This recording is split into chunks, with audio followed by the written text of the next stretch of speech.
Alright everybody, as promised, this is the first in our series of videos entitled Widlene versus Hussen. This is a video series where we're going to break down not just the court case, although that's the primary focus of these videos. We're going to break down what are the steps that got us here, and then where we go from here, and the process that the court will have to follow at this point, and that the government followed up to this point to get us here. So it's going to be interesting. We're not pulling any punches anymore. As you know, our government help is pretty much dried up. Now we're in federal court, they just don't want to touch this. So anyone I was protecting in the past, any way I was censoring my speak in the past is over. So if there's a lie, I'm going to call it a lie, not a misrepresentation or misunderstanding. I'm sure you all remember Trudeau on national TV promising to get Widlene home several times, lying to my face. You remember Hussen lying to my face, saying that 30 days was a reasonable turnaround time for an emergency application. You know, we got our rejection letter 14 months after that. So I want to break down this process and be very honest. Before I get into the content of this first video, there's three things I want you to know. Number one, these are going to be single issue videos. They're going to be short. My goal is to keep them within 5 minutes. The first one here might be a little bit more than that, but that's for the most part going to be the goal. Single issue short videos. Number two, these are not, although they are political in nature because we're dealing with the government, they're not partisan. You know, as much as I despise what Trudeau and Hussen have done to immigration in our country, this is not about bashing the Liberals. The Conservatives had 6 years to screw this up, and the Liberals had 4. So none of them have done a very good job with treating Widlene fairly. So we're not gonna get into that nonsense. Number three, it's the most important one. Anything you hear me say in this video series can be backed up with either a signed affidavit, a sworn statement, an email, a letter, something in writing, or a transcribed or recorded phone call. I'm not gonna, as much as I love giving my opinion, I'm gonna try and keep my opinion out of this and just give you facts that we can back up. Where applicable, if I say, you know, Hussen said X, feel free to message me or call me on it and ask for proof. And if I can give it to you without violating, you know, someone else's privacy or whatever, I'll certainly do that. So you can trust that anything stated in these videos can be backed up. So the first video, real simple, rules for judicial review. What we're doing right now in the Federal Court of Appeals is we're asking for a judicial review of a decision made by a visa officer to reject Widlene's application for temporary residence in Canada. Here's how the process works. I'm going to lay it out, and you're going to just see how ridiculous it actually is. Not just ridiculous, but completely unfair to the applicant, skewed in favor of the government. So we get a rejection letter. Typically, a rejection letter is between a half page and a page and a half long. It's important to note that the rejection letter doesn't have to be exhaustive. So if the visa officer comes up with, let's say, 10 reasons why an applicant shouldn't come to Canada, they might only list 3 in the rejection letter.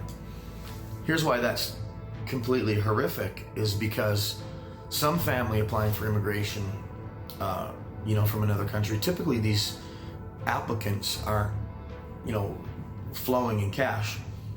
It's expensive just to apply. Certainly if they use an immigration lawyer, it's extremely expensive.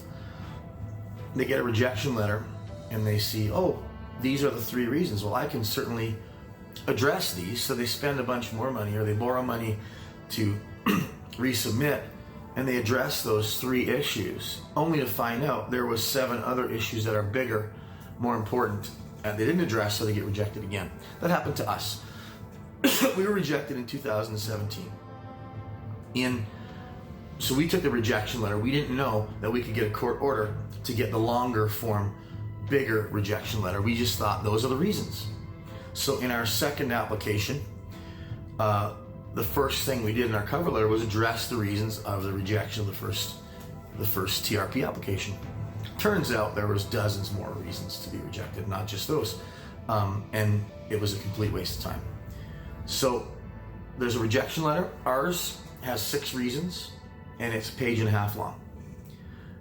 Beyond that, we filed what's called a Rule 9 request.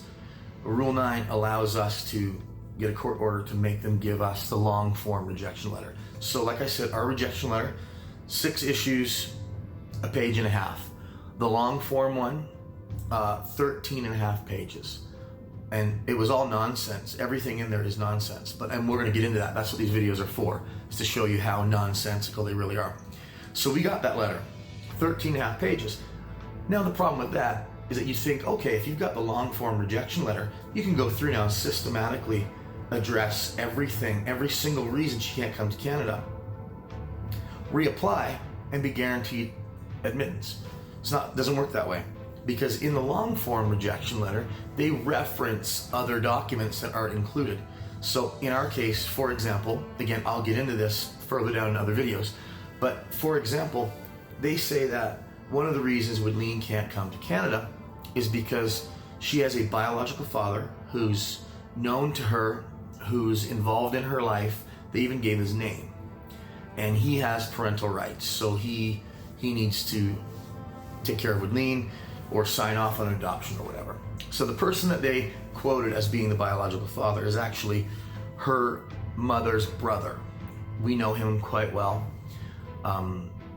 He laughed when he found out that they said he was the father. There was an old fake document somewhere that the government got their hands on that said he was the father.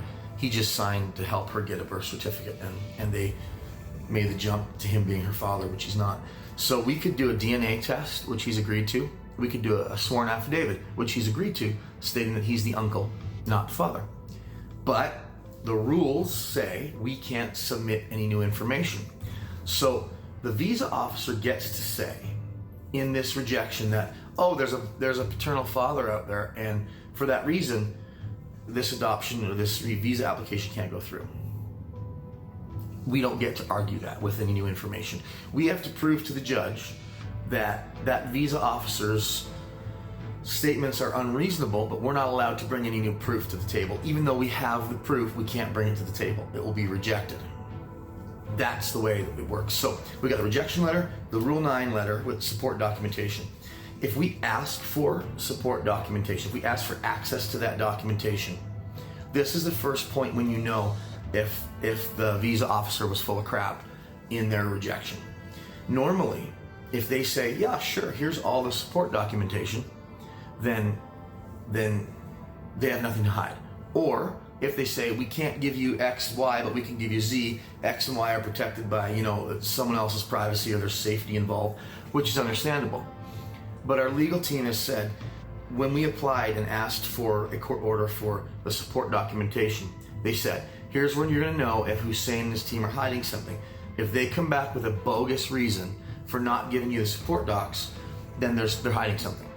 They did something wrong, they know they did something wrong, and they're not going to give you that document proving they did something wrong. So we requested it.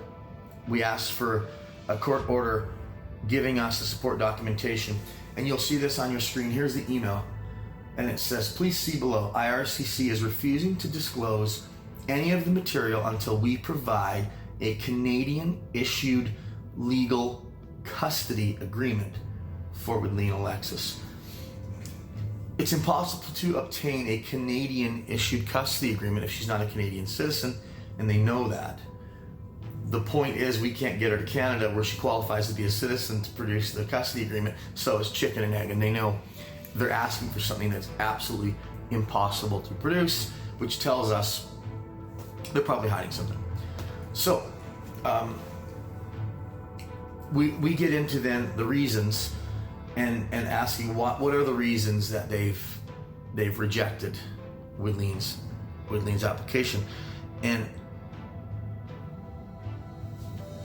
we're pushing them to give legitimate reasons, and they're trying to mask the reasons that they've given as being reasonable, and they're trying to put it in a way that a judge is not going to say you're unreasonable. The whole point is, in a judicial review, is that we're trying to show the decision was unreasonable. That's it.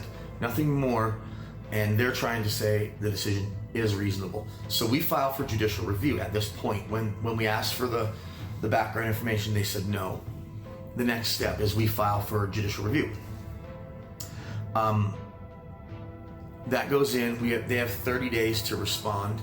They could just say, wow, we're busted, because now if they get granted judicial review, they're going to get granted all the documents. They're going to know what's up. They could issue it. They could just offer us a visa at this point. They got 30 days to make that decision. Then at that point, we have 10 days to respond to whatever they bring back as a response, with no new documentation. We can't provide any new documentation. The problem with this is they can make unfounded claims, and if they can convince a judge that their unfounded claims are founded, then we're screwed. We can't refute it with any new information. We have to refute it with logic only, which is where we're at now. So we've submitted a 40-page explanation of why their refusal was ridiculous and unreasonable, and now we've got, well, it's been about 10 days, I guess, so another 20 days or so, and we'll get a response from them. So that is the process, the completely unfair process that's skewed away from the applicant and toward the visa officer that we have to go through.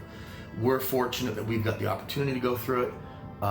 So many immigration applicants would not have the opportunity to go to court. This process is costing us $22,500. It's crazy. It's absolutely crazy that even now, I'm certain that Hussen knows that they're going to lose this. They're okay with us having to spend that money and drag it on and keep Widlene in danger, just to make a point. So that's the process. That's the first video. And as we go on, I'm going to walk through now point by point of the rejection letter that we got, the 13.5-page rejection letter. So you can expect that. And yep, that's where we're at. On the next episode, if you want to call it that, we're going to get into what's called the concept of procedural fairness. Procedural fairness is the government claiming that they're procedurally being fair to the applicant, and I'm going to show you how that's a complete fallacy. So that'll be on the next one. Thanks, guys.